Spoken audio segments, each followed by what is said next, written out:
La parole de Dieu nous dit, empêché par le Saint-Esprit d'annoncer la parole en Asie. Ils traversaient la Phrygie et la Galatie, arrivaient près de la Mysie. Ils se préparaient à entrer en Bithynie. Mais l'Esprit de Jésus ne le leur permit pas. Oh! L'apôtre Paul, celui qui a rencontré Jésus sur le chemin de Damas. Moi, je n'ai pas rencontré Jésus sur le chemin de Damas. Celui qui a eu des révélations extraordinaires. Il lui est arrivé d'avoir des pensées différentes de celles du Saint-Esprit. Pourquoi ce ne sera pas le cas pour nous? Même dans l'œuvre de Dieu, on ne parle pas de quelqu'un qui a passé la nuit chez son petit ami et qui se lève tôt pour que son pasteur qui habite au coin de rue ne la voie pas sortir de chez un homme.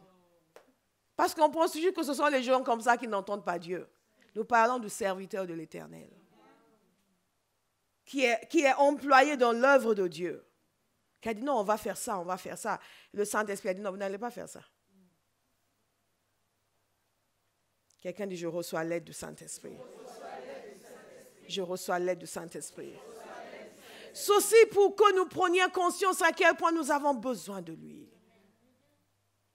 À quel point c'est facile de nous tromper si nous ne dépendons pas de lui. Pour que nous comprenions toutes ces erreurs que nous avons commises dans nos vies, c'est parce que nous ne l'avons pas écouté. Ce n'est pas parce que Dieu n'était pas là. Et c'est pour cela que j'exhorte quelqu'un à cesser d'interpeller Dieu quand ça va mal dans sa vie. Si Dieu était si méchant, il ne vous aurait pas sauvé. Il ne vous a pas sauvé pour ensuite pour jouer des tours. Pour vous jouer des tours. Mais Seigneur, pourquoi tu as permis? Moi, si j'étais, je dis, pourquoi je ne t'ai pas permis d'aller en enfer? Est-ce que vous me suivez? Apôtre Paul, c'est tellement encourageant. Pour tous les serviteurs de Dieu ici, soyez encouragés. Et pour tous ceux qui critiquent les serviteurs de Dieu, faites attention. Je ne comprends pas pourquoi ils ont fait ce choix, pourquoi ils ont pris ce décision. Le Saint-Esprit t'a dit que c'est toi qui as raison. Oui, mais moi je sens que... Et toi qui? Dieu le Saint-Esprit? L'auteur de l'Église ou... Pourquoi on doit t'écouter toi? Pour tous ceux qui sont là pour la première fois, ça c'est ma franchise habituelle. Simplement, je trouve que nous sommes un peu trop orgueilleux. Dieu ne nous a pas donné le Saint-Esprit pour critiquer les autres. Il ne nous a pas donné le Saint-Esprit pour dire qu'il nous a parlé. Tout le monde a tort. Oui, dans cette église, je ne sais pas dans quel sens ils vont, parce que moi, Saint-Esprit m'a montré vraiment. Nous sommes devenus tellement arrogants. Ce n'est pas dans cet esprit-là que l'Esprit de Dieu nous a été donné. Parce que quelqu'un qui entend vraiment de l'Esprit de Dieu, si Dieu, le Saint-Esprit, venait vous dire que vous êtes quelque part et vous montre qu'il y a quelque chose qui ne lui plaît pas, votre cœur sera brisé. Et votre bouche sera fermée. Et Dieu, le Saint-Esprit ne va jamais révéler des choses importantes aux gens qui ne savent pas fermer leur bouche. Je vous assure, Dieu ne détruit pas lui-même son Église. Quand il sait que vous avez la langue bien pendue, il ne va pas vous dire des choses pour que vous racontiez à tout le monde. Non. Mais soyons sérieux, s'il vous plaît. Nous avons fait du Saint-Esprit un objet de dispute dans nos églises. Chacun a sa révélation particulière et il y a la guerre pour dire qui entend Dieu. Mais quelle honte! Quelle honte! Quelle honte! Pendant que les gens vont en enfer, nous sommes en train de nous chamailler pour dire, moi j'ai eu un rêve. Oui, moi j'ai eu une prophétie. Moi l'Esprit m'a montré. Quelle honte! Quelle honte! C'est la preuve que nous ne connaissons pas Dieu. Et c'est déshonorer l'Esprit de Dieu. que de le mettre au milieu de nos combats qui ne sont que le résultat de notre chair et de nos pensées non renouvelées. Parce que celui à qui Dieu va confier quelque chose, c'est celui qui sait. Il va mettre ses genoux par terre, il va pleurer. Et si on lui demande, il va faire comme s'il ne voit rien, il ne sait rien.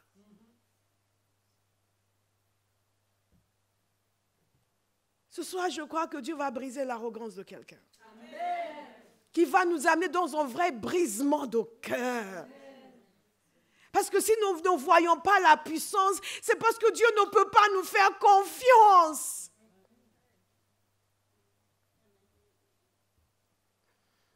Et que certains d'entre nous, c'est juste pour nous faire valoir. Et quand la guérison se manifeste, on leur a dit ici, ils n'ont pas la puissance. Ah! Et qui l'a dans sa poche? Quand les apôtres ont guéri cet homme, ils ont dit, non, ce n'est pas par notre force, ni par notre puissance. Non, c'est au nom de Jésus, celui que vous avez crucifié.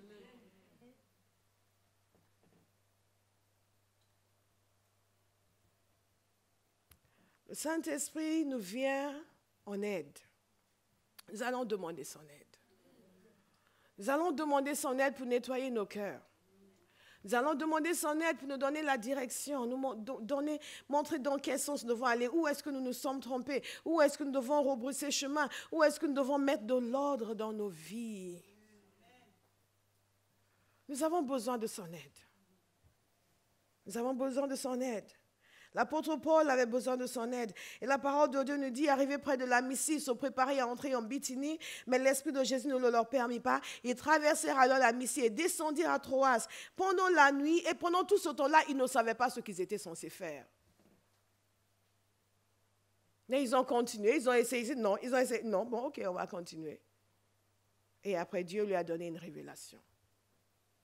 Et je crois que ce soir, et dans les jours qui vont venir, les choses vont devenir claires. Amen. Là, vous ne voyez pas. Vous posez des questions à Dieu. Ce n'est pas une raison pour être frustré. Parce que le Seigneur va révéler. Le Saint-Esprit est là pour nous révéler. Dieu ne veut pas que nous soyons dans l'incertitude. Et regardez ce qui s'est passé. Vous connaissez l'histoire.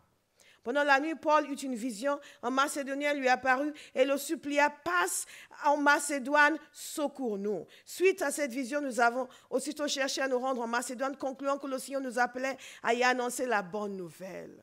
Extraordinaire. Mais je suis interpellée par la façon de faire du Saint-Esprit. Quand il les a empêchés d'aller en Asie, en Bithynie, il n'a pas dit, bon, n'allez pas là-bas, vous irez dans tel endroit. Vous n'avez pas remarqué? Il ne leur a pas dit où ils devaient aller. Il leur a simplement dit où ils ne devaient pas aller. Quand le Saint-Esprit vous vient en aide, il ne va pas nécessairement répondre à toutes les questions, mais il va répondre à certaines questions. Et si vous gardez en bon cœur une bonne attitude, il va finir par tout dévoiler. Il va finir par tout dévoiler, mais nous avons besoin de lui faire confiance. Alléluia. Alléluia. Alléluia. Hey, Zamare Gabostekete. God is a good God. Le Saint-Esprit nous aide avec les disciplines, avec la connaissance que nous devons avoir, la direction que nous devons avoir, la transformation qui doit se produire dans nos cœurs pour que nous soyons des vases nobles. Le Saint-Esprit nous aide parce que nous ne savons pas comment prier. Nous ne savons pas ce qu'il convient de demander dans nos prières. Nous ne savons pas. Et si Dieu dit que nous ne savons pas, c'est que nous ne savons pas. C'est que nous ne savons pas. Mais le Saint-Esprit nous aide. La parole de Dieu nous dit ceci, l'Esprit lui-même intercède par des soupirs que les mots ne peuvent exprimer. Et Dieu qui examine les cœurs sait quelle est la pensée de l'Esprit parce que c'est en accord avec lui qu'il intercède en faveur des saints. Donc ici, il est en train de nous parler d'une dimension de prière où nous sommes engagés avec le Saint-Esprit. Et nous pouvons bien sûr prier dans notre langue, nous pouvons prier en langue, mais nous pouvons aussi aller plus en profondeur. Ce que la parole de Dieu appelle des soupirs inexprimables.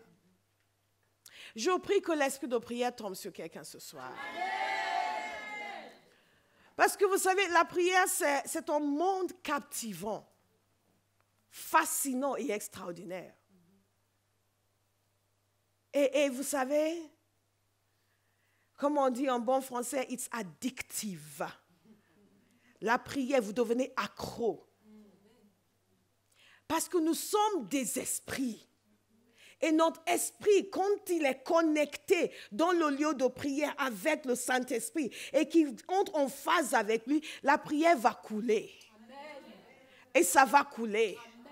Et ça va sortir. Vous dormez, vous priez. Vous vous réveillez, vous priez. Vous mangez, vous priez. Vous êtes dans la rue, vous priez.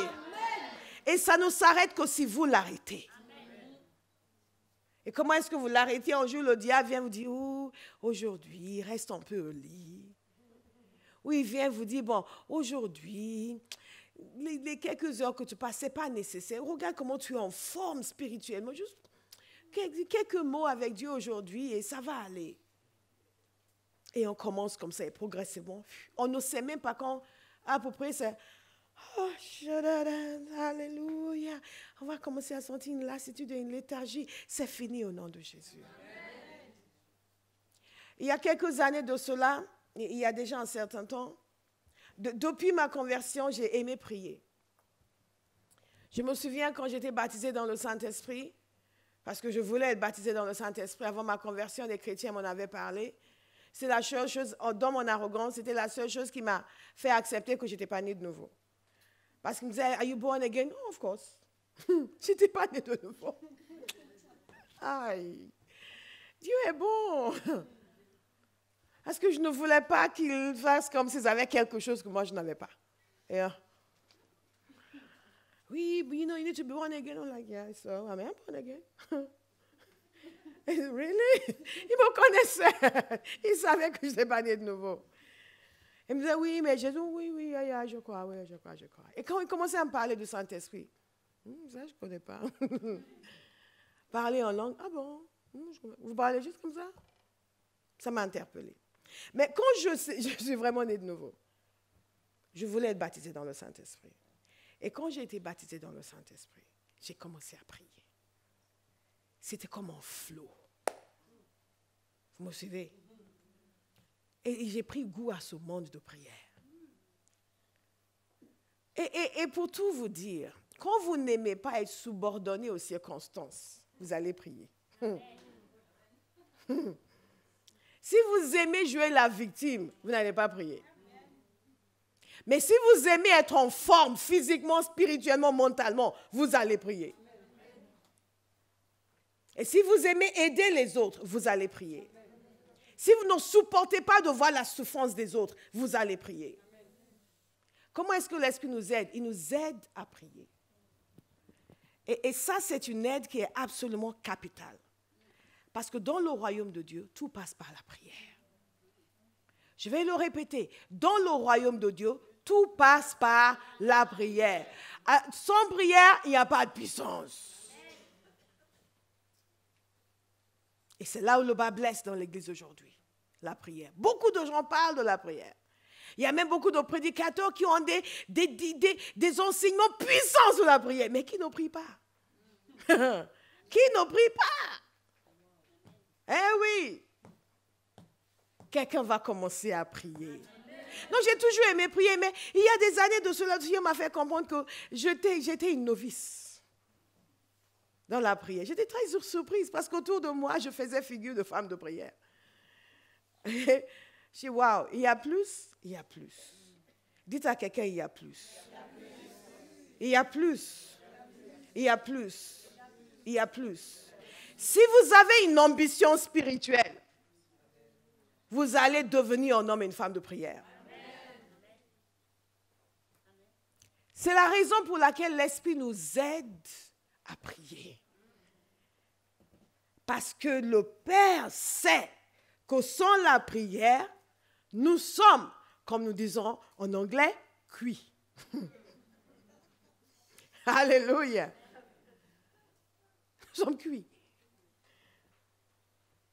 Et beaucoup de gens vont vous dire, oh, il n'en faut pas autant. Il en faut beaucoup plus. Quand le Seigneur m'a entraîné dans ce monde de prière, je me suis rendu compte que, waouh, il faut prier. Hein? Quand vous priez toute la nuit, et vous priez toute la journée, et vous sentez que ce n'est pas fini. C'est pas fini. C'est pas fini. C'est pas fini. Et vous priez, et vous priez, et vous priez. Et quand l'esprit de prière vient sur vous et il vous saisit, lui-même vous fait comprendre que ce n'est pas encore bon. Hein? C'est parce que nous n'avons pas l'esprit de prière que nous pensons que c'est bon. Et je veux que vous compreniez ce dont je vous parle. Je l'ai expliqué l'autre jour vendredi. Depuis ma conversion, j'ai prié. Je ne me souviens pas d'un jour où je suis sortie de ma maison sans prier. Depuis plus de 20 ans. On m'a endoctriné qu'il faut avoir son quiet time devant le Seigneur tous les jours. Chaque chrétien doit l'avoir. Et depuis de longues années, peu après ma conversion, le Seigneur m'avait mis une exigence de prier tôt le matin. Et je l'ai fait. Mais il me montrait que ce n'était pas suffisant. Là où vous voulez aller, le genre de vie que vous voulez, va demander une autre dimension dans la prière. Les forces occultes qui retiennent captives les gens que nous voulons délivrer doivent être délogés. Jésus a dit qu'il y a certains qui ne sortent que par le jeûne et par la prière. Les disciples se sont égosillés. Le démon a refusé de partir. Ah! Ils ne comprenaient rien. Ils ne comprenaient rien. Je mets quiconque au défi de décider à partir de ce jour, avant de mettre quoi que ce soit dans ma bouche, je vais prier. Si je ne prie pas, je ne mange pas. Vous allez commencer à prier. Très simple. Si vous dites, il faut que je sorte vite parce que je n'ai pas le temps de prier, vous n'avez pas le temps de manger non plus. Le Saint-Esprit nous aide avec les disciplines spirituelles qui sont nécessaires pour que nous devenions puissants. Croyez-moi, ces disciplines sont nécessaires. Sinon, ce que nous recevons, nous perdons. Nous avons reçu une vague ce matin. Si vous ne vous mettez pas en prière, ça ne va pas durer longtemps. Parce que vous savez, comme je dis toujours à Bauhaus, la vie nous arrive. Et les gens nous arrivent. Les circonstances nous arrivent. Et on va commencer à essayer de reproduire ce que l'on avait ressenti lors de la réunion. Mais ça ne marche pas comme ça. Ces choses sont spirituelles. C'est spirituellement qu'on le garde. C'est spirituellement qu'on le développe. C'est dans la prière que l'on fait fructifier ce que l'on a reçu. Écoutez, il y a des dimensions dans la prière. Et le Saint-Esprit nous aide avec des soupirs inexprimables. Vous entrez dans une dimension dans la prière où vous priez au-delà de la prière en langue. Il dit, des soupirs inexprimables. Il y a des choses qui sortent de vous, vous êtes wow. Presque sans un effort, c'est juste, vous êtes dedans, vous êtes là, vous êtes en esprit, et ça sort, et ça sort, et ça sort, et ça sort. Et dans des moments comme ça, vous êtes heureux, parce que vous savez que l'esprit est en train de vous aider. Hein? Il y a de ces choses. Donc, le monde spirituel est réel et est riche. Riche. Et dans la prière, vous découvrez la richesse des bontés de Dieu. Et dans la prière, vous terrassez des géants. Est-ce que vous me suivez? Il y a certaines choses auxquelles nous sommes confrontés dans le naturel qui ne vont même pas se présenter à nous si nous les neutralisons dans la prière. Il y a des choses à neutraliser. Hein? Croyez-moi. Si vous êtes comme moi, j'étais naïve, pensant que, ouais, oh, on est né de nouveau, on aime le Seigneur. Ouais, le problème, tout va bien. Personne ne va jamais nous faire du mal parce qu'on veut du mal à personne.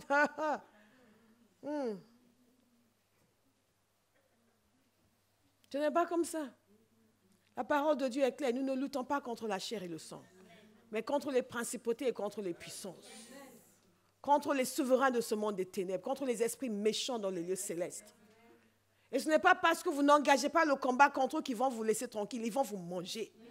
Et beaucoup de chrétiens sont en train d'être dévorés. Dévorés. Il ne reste que la chair sur l'os, ils sont mangés. Et on dit, bon, on va aller gagner le monde. Ah. Et ils ont l'impression que vous avez mis tout le poids de la terre sur eux parce qu'ils ont été dévorés par l'ennemi. Quelqu'un va dire, je refuse ce témoignage.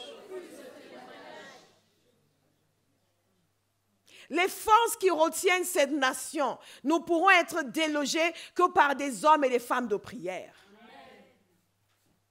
C'est la réalité. Que par des hommes et des femmes de prière. Le problème, c'est que beaucoup de gens n'ont pas encore délogé les forces qui les retiennent eux. Donc, quand on dit, oui, il y a telle personne qui est là, qui a tel problème démoniaque, ouh. Non, nous, on ne veut pas s'exposer pour l'instant, pardon. Non, pour l'instant, on n'est pas vraiment en position pour commencer à... Vous savez, vous n'affrontez pas Satan, il va vous affronter quand même. L'attaque est la meilleure forme de défense. Alléluia. Alléluia. Dites puissance. Le Saint-Esprit nous aide à prier. Le Saint-Esprit nous aide à prier. Le Saint-Esprit nous aide à prier. Si vous n'êtes pas baptisé dans le Saint-Esprit, que vous ne priez pas en langue, nous allons prier pour vous. Tout à l'heure, vous devez prier en langue. La fille Ariel avait donné son témoignage. Quand elle est arrivée à Barras, elle ne priait pas en langue. Avant, ça ne la dérangeait pas, elle était tranquille. Elle était dans une église, certains priaient, certains pas. Chacun priait comme il voulait. Et quand elle est arrivée à Barras, elle a entendu dire, bon, maintenant prions en langue. Ah, on est obligé. C'est à notre avantage. C'est vraiment notre avantage. Parce que nous ne savons pas ce que nous devons demander. Nous ne savons pas comment nous devons prier. Mais le Saint-Esprit vient au secours de notre faiblesse. Alléluia. Et parfois, vous êtes en train de prier et vous avez des soupirs, vous avez des cris, vous avez j'ai envie de dire des choses. Mais quelle chose? Et c'est dans l'esprit. Parfois, ce sont des langues qui sortent, mais pas des langues que vous avez consciemment formulées. Vous vous entendez et vous vous émerveillez. Je dis, mais ça, c'est encore une autre langue. Ça, c'est encore une autre langue. Ça, c'est encore une autre langue. Parfois, c'est des exclamations. Et vous êtes conscient du fait que le Saint-Esprit est en train de vous aider. Et de vous porter. Et vous savez, quand vous avez ce genre d'expérience, vous avez beaucoup d'assurance. Parce que vous savez. Et vous le savez. Dieu est avec vous. Après, vous allez au travail et Michel vient dire, oui, tu penses, tu sais, je pense qu'on va licencier des gens, on va mettre ton nom sur la liste, whatever. Parce que vous sortez d'un lieu de puissance. Et vous savez qu'il vous suffit d'entrer en prière, vous allez retourner tout ça. Dieu veut un peuple puissant. Qui sait entrer dans la prière et changer les choses. Alléluia. Dans le Saint-Esprit, comme j'ai dit cet après-midi, les possibilités divines nous sont données. Et ces possibilités sont illimitées. Je prie que Dieu nous en donne la révélation. L'Esprit Saint vient au secours de notre faiblesse. Pas pour que nous puissions pleurer sur notre faiblesse, mais pour que nous soyons délivrés de notre faiblesse. C'est la raison pour laquelle dans Éphésiens 6, il nous dit ceci, fortifiez-vous. Ah! Je me fortifie. Je me fortifie. Je me fortifie. Donc, quand quelqu'un va venir vous dire, oui, j'ai été initié à la sorcellerie depuis l'âge de 3 ans, j'ai tué 5 personnes, j'ai mangé mes parents. Vous n'allez pas prendre la fuite, vous dites, oui, il va me manger. Et les 2 derniers pasteurs qui ont prié pour moi, je les ai mangés. Vous êtes là? Alléluia. Je pense qu'on va prendre rendez-vous plus tard. God punish the devil. Vous affrontez ce démon et vous le chassez. À commencer par l'esprit de mensonge. Il y a des choses que les gens vous disent. Les démons veulent vous faire peur.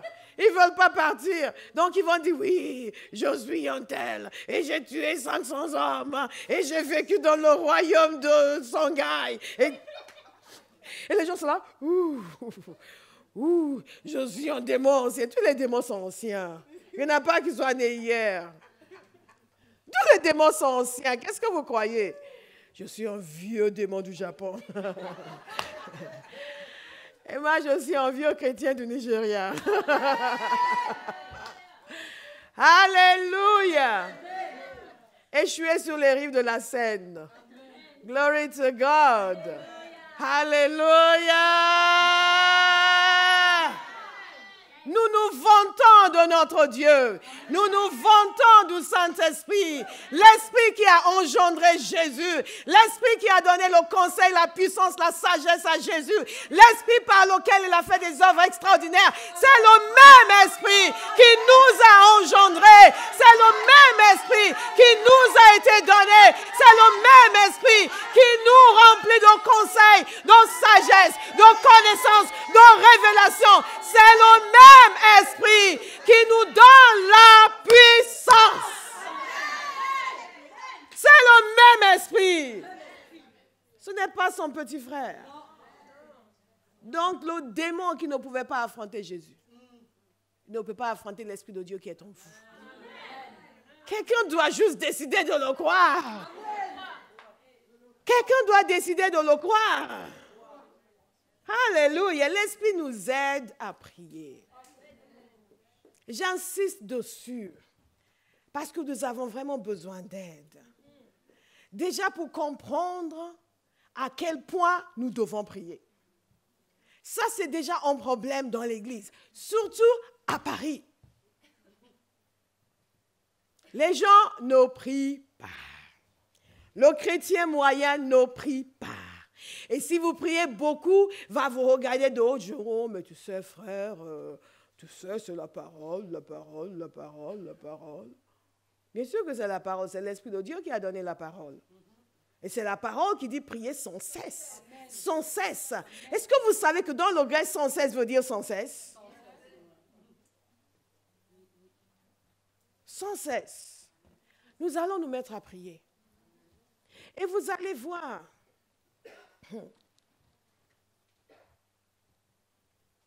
Quand vous commencez à prier, les gens qui n'ont pas l'habitude de prier ont beaucoup de mal à prier 1 heure. Et Jésus, en fait, nous a établi un minimum. Quand il est allé voir ses disciples qui dormaient, il dit, ah, vous ne pouvez même pas veiller 1 heure, une petite heure, ne serait-ce qu'1 heure. Alors je demande aux chrétiens, vous ne pouvez même pas veiller 1 petite heure. Pour Jésus, 1 heure, c'était la moindre des choses. Le minimum, au moins 1 heure, les enfants. Au moins 1 heure, dites à quelqu'un, au moins 1 heure. Au moins 1 heure quand même. Quand même. Quand même. Quand même. Nous sommes confrontés à des occultistes qui font des incantations en continu, qui vont passer des heures et des heures et des heures à faire leur manigance. Et nous voulons dire, ah Seigneur Jésus, je t'aime, tu es merveilleux, gloire à Dieu. Amen. Jésus est mon ami. Tous les jours. Nous ne sommes pas sérieux.